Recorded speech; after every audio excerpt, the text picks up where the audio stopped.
All right, guys, welcome back to another Bassmaster Fantasy Fishing. We're at Santee Cooper this week. Lake Guntersville, Santee Cooper, back-to-back events. We all had a pretty good event at Lake Guntersville in our picks. Had some home run picks with Wes Logan. Scott Canterbury had a good. Kyle Welcher had a great event. I don't think any of us picked Frank Talley, but, that's just how it goes sometimes. Guy had a phenomenal tournament. Caught him throwing a thunder cricket, caught him really, really good. I know most of you are expecting that my day 2 Lake Hartwell will be posting right now, but seeing that the elite tournaments are back-to-back, we're going to do the Bassmaster Fantasy picks right now. Lake Guntersville, though, Todd, you had a couple really solid picks. Hallman, you did as well. Tell us a little bit about that Hallman, who you had, and why you felt like they were pretty good picks. Well, the Welcher deal, I did get somewhat lucky on that, but basically my lineup was Alabama guys, and Welcher was a good pick. I actually had people call and ask if I had some inside info on that. I didn't. It was just a YouTube deal. But the rest of the guys were just Alabama guys, and I'll be real honest with you, at the end of day 1, it was pretty concerning because the Swindle and Steve Kennedy were not doing well, but on day 2, they both made that up. I felt good going into day 2 that they would come back, and they did, and made the last day. The only pick I had was the one at Castle Rock on the last show right at the end. He was talking about Clun, and I was going with Klaus, and I changed at the last minute and went Clun because he is a strong fall fisherman, but I blame Todd a little bit for sabotaging my team there at the end because if I'd had Klaus, man, my lowest guy would have been the 50s, and I had a few top 10 guys, and so anyway, blame Castle Rock for that. Yeah, definitely. That he kind of got in your head a little bit on that one. There's no doubt about that. Hallman called me in the middle of the tournament. He's like, dude, if I'd have picked Klaus, I would be way up there right now. It felt pretty bad because Castle Rock did kind of get in his head just slightly, just a little bit. I didn't feel bad at all. I know. I didn't pick him. I just said it was a dark horse pick. Dark horse picks can go either way. They can. And that has been definitely proven this year. So, guys, let's go and without further ado, let's jump into Santee Cooper. I would start with Todd, but we all know that Todd definitely is never prepared for anything. I'm ready. All right, let's go Todd Castle Rock and see what happens. Group A. I'm torn between Drew Cook and Scott Canterbury, but I've got to admit, man, we're getting down to crunch time. Scott Canterbury hasn't let me down really all year. I'll be honest with you. So I know he's high. What is he, the highest? But there's a reason. Scott Canterbury. All right, let's go, Hallman. What you got? Canterbury. I may ride Canterbury all the way to the end of the year. I actually have Canterbury as well. The guy's a great fall fisherman. He understands that stuff. He's great with a buzz bait. I really think that you're going to see topwater play at this event. Santee Cooper, especially in the fall when that weather starts changing, starts getting colder, I think you're going to start seeing that adjustment. What about dark horse, Todd? Who you got? Drew Cook. Drew Cook. Drew Cook. Just the whole, he just stood out to me. What about you, Hallman? Who you got? If you want a dark one to make up ground, I think Clark Wendlett's a good pick. He's only at 6.2%. This thing could be a brush pile tournament, and he's a Garmin guy. The other thing guys got to think about, especially going forward these next few, is that it's become a grind now on tour. These guys just left an event, they're going to another event. And the guys that have been on tour the longest are more experienced of that grind. And it gets hard on young guys mentally because we've all experienced it. It's tough rolling from place to place to place, not being home. And I like Wendell for a dark horse. Actually, mine isn't as much a dark horse. It's just the one that I was fumbling between. I actually was really thinking Micah Frazier on this one. Growing up in Georgia, he's fished Santee quite a bit. I'm guessing here. I would assume that he's fished it quite a bit, being as close as he is to that location. He's made 6 top 35s this year, which is extremely solid, and 2 top 10s. I don't think you can go wrong with any of those guys, like a Fighter, a Micah Frazier. I'm rolling Canterbury just because I think he's on a hot streak, coming off an Angler of the Year. But Micah Frazier would definitely be a solid pick to make up some ground at only 9%. That's kind of crazy. What about you, Hallman? What do you got Group B? Group B is an interesting group. There's lots of guys here to choose from. I think Otten's a solid pick. I think Stetson's a solid pick. There's lots of solid picks in here. Patrick Walters, who just won the Open that we just fished. I'm going to go with Brandon Cobb, another South Carolina guy. He is a herring guy, but that's where it was. For me, it was basically between him and I don't even remember. That's my pick. Todd, who you got for Group B? Seeing that Hallman has Brandon Cobb. Yeah, the B one is. I haven't looked at all the rest of them. The B, I think, is going to be the hardest by far. You've got all the guys with the biggest percentages from this area, but then you got some of the best fishermen in this group, like guys that catch them everywhere, like the Poliniks and the Zaldanes. I think this was by far the hardest one, and I have not picked this guy all year, and Hallman didn't even go by his own. He just talked about the young guys and about traveling a bunch. And Brandon Cobb has been fishing an Open. Then he just went to the Elites, and now he's going to another Elite event. That's 3 weeks. Like, he just went against his home deal. And I still picked Brandon Cobb. I still picked him. I don't even know why, but I know why, but like, he's been on a little bit of a streak too, man. I was not happy that he picked the same guy I did, to be honest with you. Well, I had Brandon Cobb as well, and I thought that maybe y'all would not pick him. So I'm going to change my pick. I'll change I'll be that different guy. I'm going to go Todd Auten. I've been riding the Auten train, and he's a great fall fisherman, South Carolina, so you know he's going to catch him there. Like, in my opinion, he's going to catch him there. Dude, that was my first pick when I saw it. I'm like, oh, Andrew always picks him, and I'm like, I might go for him, and then I got those. But Cobb is just scrappy in the fall. He just can catch him. And so, I mean, he's that guy that can pick up a flipping stick and go flip, or he can go pick up a buzz bait, do whatever. I mean, you told me that the top water deal is why I changed from Todd Auten to Cobb. Like, literally, you talking about top water fishing. Yeah. So, who's your dark horse, Hallman? He's not a dark horse. I fought, my camera messed up earlier, but I fought and went back and forth. And it was basically, for me personally, it was between Patrick Walters, who just won the Open there in South Carolina that we just all fished in, and Cobb. So it's not a dark horse. He's a favorite pick, but those were the two guys that I really saw in this group. What about you, Todd? Oh, this is the greatest dark horse. Shane LaHue at 0. 0? Come on. Shane will catch him better than, he'll be all right. Yeah. I'm actually going Matt Herron at 0%. He's made 6 top 50s or 40s, whatever, top 50s, and 4 of those being top 35s and a top 10. I mean, he is absolutely going to catch him. I mean, this is a shallow water game, and he can flip a jig as good or better than anybody. So, what about Frank Talley? Just won an event. He's at 0%. Yeah. I mean, yeah, and he's had a great year. I mean, no doubt about it. He's definitely going to catch him there. Let's go Group C. I'll lead this one off because this one's an easy one for me. I'm going John Cox. I screwed up, didn't go John Cox last one. He had a big bag on day one, kind of fell off after that. But Santee Cooper is his kind of place. They catch him on those cypress trees, and they catch him on a wacky rig pretty much all the time.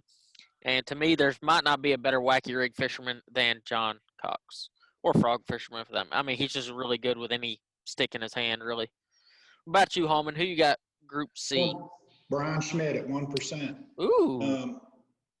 I just feel like that he's due. He hasn't performed at his level. He's very familiar with this place, and I look for him to show up. What about you, Todd? John Cox. Yeah. I mean, I've seen some. This is gonna be crazy, but I've seen some Zona shows and some things where just like you said, of like guys going over there and like wacky rigging cypress trees, and that guy will do that. I mean, that guy's gonna catch him doing that, or he's gonna do something like that. He'll pick up a chatterbait. He'll pick up a wacky rig or frog or something like that, and I think he's gonna catch him. There's a reason he's 43% owned in this group. Let's go dark horse. I'll actually start the dark horse off. I hadn't even looked at it, but I will say Schmidt is a humongous dark horse at 1%, but I'm going to go Wes Logan. I think he has a little chip on his shoulder after this last event. He was leading going to the final day, kind of fell back to 4th. He didn't look very comfortable. I watched live a lot on day 4, and he didn't look very comfortable. And I think he's going to get back in his comfort zone a little bit and be able to fish shallow there and do well. What about you, Hallman? I like Wes Logan as you did. I'll go. Man, that was kind of my pick. Cliff Prince, just being from Florida, and it's that style of fishing. It could be a good place for him to show out too. All righty. I had Wes Logan. Yeah, I'm the same. I think him kind of getting some success too was like right there. And whether or not he messed up or not on day 4, that he did. I just think I'm with you. That was kind of a no-brainer to me for a dark horse. But I'll pick someone different. I don't know why he's Luke Palmer. I mean, he's been kind of on a roll lately. Yeah, I mean, like his name stood out. He's not even at 5%, but still. That's about right. What about let's go Group D. I'm just going to tell you right now, Group D was the hardest for me. Hallman, we'll let you lead off Group D. Who you got?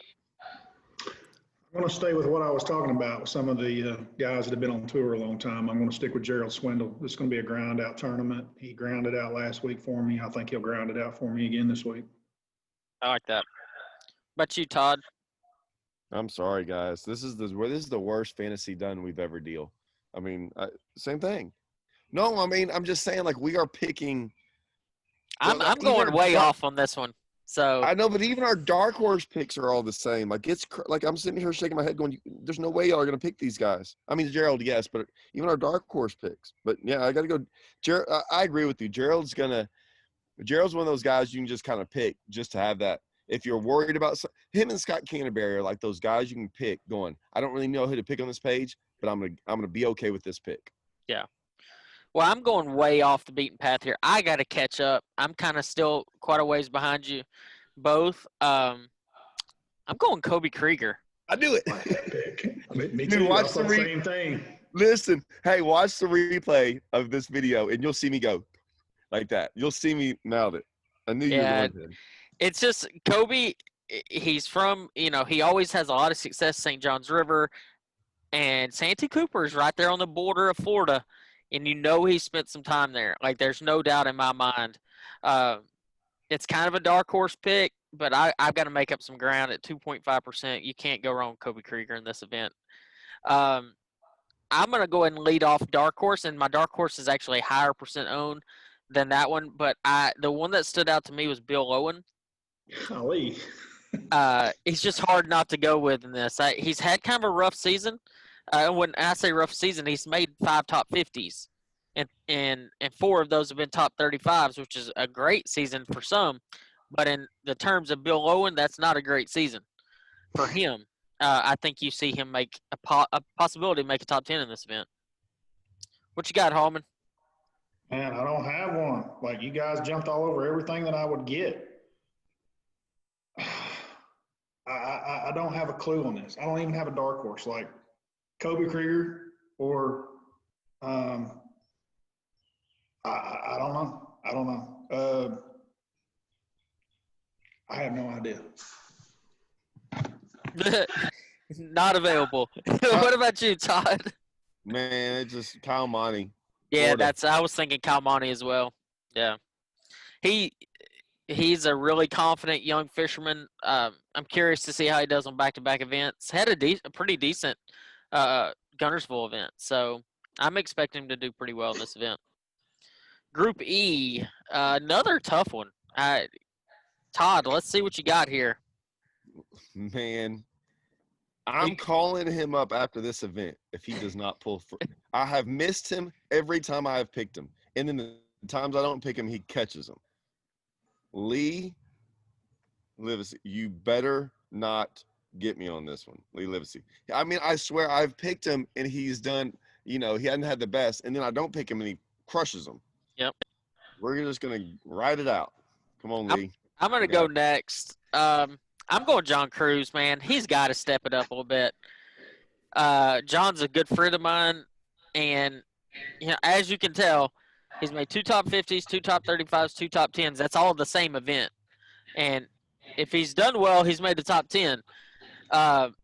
if you look at his history, so I did a little research here. If you look at his history, he's actually done fairly well in South Carolina, and especially on rivers. And from everything I'm told, I've never been to Santee Cooper, but it kind of fishes like somewhat of a river. It's a shallow water, super shallow water, cypress tree type of lake. Has some grass in it too. I just think John Cruz is going to have a good tournament. I think he's going to wrap up this season in a good way. And please don't screw me, John Cruz, and the 41.4% ownership here. Bradley Hallman, who you got? Group Gary E. Klaus or Rick Clunn? Gary Klaus I or think Rick he's Clunn? going Rick Clunn. No. This was by far the hardest group for me. I am way up in the points, and so basically I'm just trying to stay safe each week. And last week I struggled with this same group. I'm struggling with it as well again this week. I have had John Cruz as a pick.